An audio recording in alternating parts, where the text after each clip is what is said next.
నీవు నేను స్తుతిస్తే ఒక రాజు, ఒక మంత్రో, ఒక మినిస్టరో, ఒక అధికారి కాదండి, పరలోకం అంతా మన పక్షంగా నిలబడుతుంది.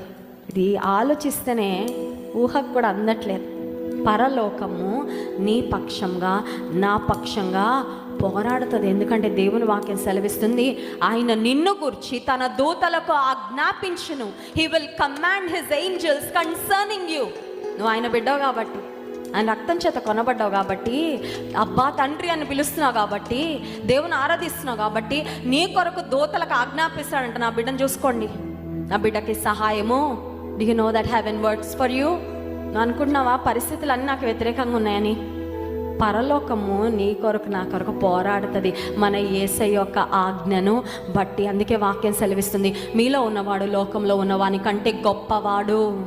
మనుషుల రికమెండేషన్లు కాదండి, మనకున్న